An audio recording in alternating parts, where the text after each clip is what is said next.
സൂര്യൻ എന്ന് പറയുന്നത് അത് അത്ഭുതകരമായ സൃഷ്ടിയല്ലേ?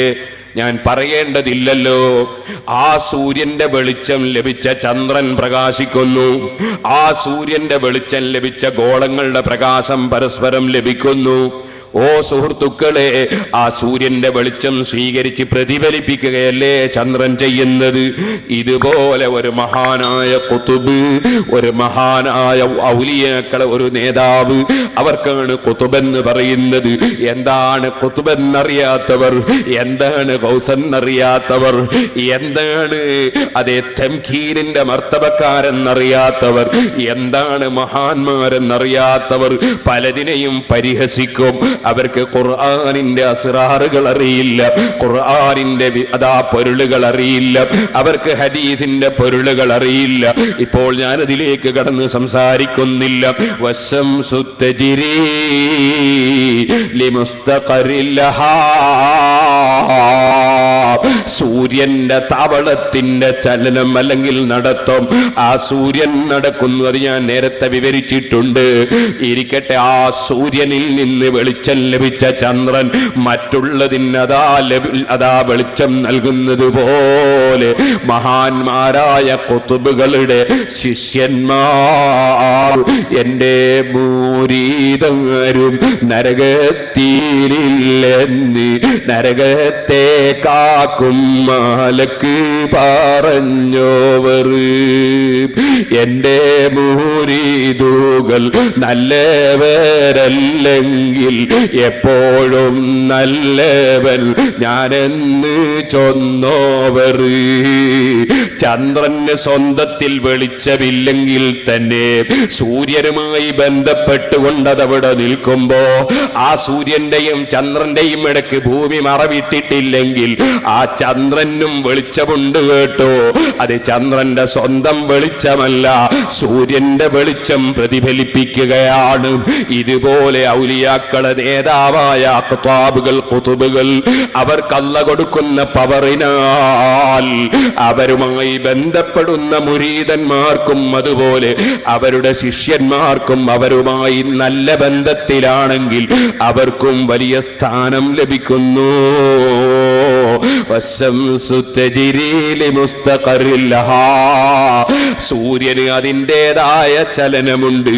അതുപോലെ എല്ലാ ചന്ദ്രന്റെ ചലനം, ചന്ദ്രനോ വൽ ഖമറ ഖദ്ദർനാഹു മനാസില, അതിൻ്റെതായ വെവ്വേറെ ഭവനങ്ങളുണ്ട്. മഹാന്മാരുമായി ബന്ധപ്പെട്ട് ജീവിക്കുമ്പോ അതേ അതിന്റെ വെളിച്ചം, ചുരുങ്ങിയ വെളിച്ചം കൂടി വരലുണ്ട്. അത് തന്നെയും അവരുമായൊരൽപ്പം മങ്ങി ജീവിക്കുമ്പോ അതൽപ്പം കുറയലുണ്ട്. അങ്ങനെ ഇഫാഖത്തിന്റെ സമയമെന്നും സഹബിന്റെ സമയമെന്നും ജദ്ബിന്റെ സമയമെന്നൊക്കെ പറഞ്ഞിട്ട് ഔലിയാക്കൾ, സൂഫിയാക്കൾ പല വിഷയങ്ങളും വിവരിച്ചിട്ടുണ്ട്. ഇപ്പോഴത് വിവരിക്കുന്ന സന്ദർഭമല്ല. ഇരിക്കട്ടെ സുഹൃത്തുക്കളെ, വീണ്ടും ബന്ധപ്പെടുന്നു. അവരെ സ്ഥാനം വർദ്ധിച്ച് വലിയ ബുദൂർ പോലെ അഥവാ ഫലിആലിമിൻ ഫളുൻ ലാ മയബ്ദു, അതേ ഇൽമുള്ള മഹാന്മാരായ ആളുകൾക്ക് അതേ മിസ്ലൽ ബുദൂരി അലൽ കവാക്കിബി ഫിൽ ജലാ, പരിപൂർണ ചന്ദ്രനെ പോലെയുണ്ടവരെന്ന് മഹാന്മാര് പറഞ്ഞില്ലേ? അവരതായി ഒട്ടാകെ വെളിച്ചം നൽകുന്ന വിധത്തിൽ അവർക്ക് ഉന്നത സ്ഥാനം ലഭിക്കലുണ്ട്. പിന്നെയും അവർക്ക് ചില സന്ദർഭങ്ങളിൽ അല്പം നീങ്ങിപ്പോകലുണ്ട്. പിന്നെയും കുറഞ്ഞു വന്ന് വീണ്ടും വർദ്ധിക്കലുണ്ട്. അങ്ങനെ മർത്തബകൾ കൂടി വരലുണ്ട്. അതാണ് അമ്മാറത്ത്, ലവ്വാമത്ത്, മുൽഹമ്മത്ത്, അതേ മുത്മഇന്നത്ത്, റാദിയത്ത്, മർദിയത്ത് തുടങ്ങി പവറുകൾ വർദ്ധിച്ചു വരുന്ന മഖാമുകൾ ഔലിയാക്കൾ കൊണ്ട്. അതിലേക്കെല്ലാം സൂചനയും പരിശുദ്ധ ഖുർആനിലുണ്ട്. പക്ഷേ ഖുർആന്റെ മധുരം ആസ്വദിക്കാത്ത വ്യക്തികൾ, എന്താണ് ഖുർആൻ എന്നറിയാതെ രണ്ട് പരിഭാഷയും വായിച്ച് ഖുർആൻ മനസ്സിലാക്കാൻ ഒരുങ്ങിയാൽ സുഹൃത്തുക്കളെ, അവർക്ക് ഖുർആനിന്റെ വെളിച്ചം കിട്ടൂല കേട്ടോ. അത് കിട്ടിയവരാണ് മഹാന്മാരായ ഇമാമിങ്ങൾ. والشمس تجري لمستقر لها ذلك تقدير العزيز العليم والقمر قدرناه منازل حتى عاد كالعرجون القديم لا الشمس ينبغي لها أن تدرك القمر ولا الليل سابق النهار وكل في فلك يسبحون. ഒരിക്കലും തന്നെ ചന്ദ്രൻ അതിന്റെ വഴി തെറ്റൂല, സൂര്യനും അതിന്റെ വഴി തെറ്റുന്നില്ല. ഓരോന്നും അതിൻ്റെതായ മർത്തബയിൽ, അതിൻ്റെതായ ഭ്രമണപഥത്തിൽ അത് നീന്തിക്കൊണ്ടിരിക്കുന്നുവെന്ന് ഒരു നീന്തുന്ന മനുഷ്യനെ പോലെയാണ് ഈ ഗോളങ്ങളെ അല്ലാഹു തആല ഇവിടെ വർണ്ണിക്കുന്നത്. കാരണം വളരെ ഭംഗിയായി അതിന്റെ ചലനം നടക്കുകയാണ്, ആഴ്ന്നു പോകുന്നില്ല. ഇതുപോലെ തന്നെ ശരിയായ വെളിച്ചം ഹൃദയത്തിൽ ലഭിച്ച മഹാന്മാർ അവരൊരിക്കലും തന്നെ വഴികേടാകുന്ന അതാ കടലിന്റെ തിരമാലകളിൽ പെട്ട് മുങ്ങിപ്പോവുകയില്ല.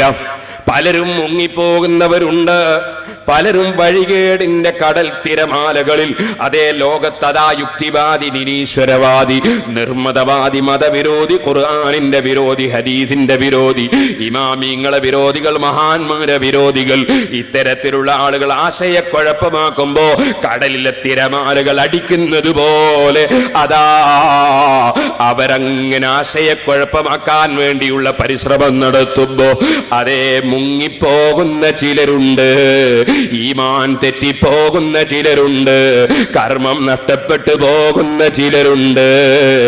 അത് ഇത്രക്കാരിലൊന്നും തന്നെ പെട്ടുപോകാതെ ഈമാൻ സംരക്ഷിക്കപ്പെടുന്നവരാണ് വിജയം കൈവരിച്ചവർ. ഇരിക്കട്ടെ, പരിശുദ്ധ ഖുർആൻ സൂറത്ത് യാസീൻ ഉപരിമണ്ഡലത്തിൽ ചലിച്ചുകൊണ്ടിരിക്കുന്ന അത്തരം സാധനങ്ങളെ സംബന്ധിച്ചുള്ള വിവരണം നടത്തിയ ഉടനെ സൂറത്ത് യാസീൻ അതാ ശ്രദ്ധ ക്ഷണിക്കുകയാണ്. വആയത്തുല്ലഹും അന്നാ ഹമൽനാ ദുർരിയതഹും ഫിൽ ഫുൽകിൽ മസ്ഹൂൻ.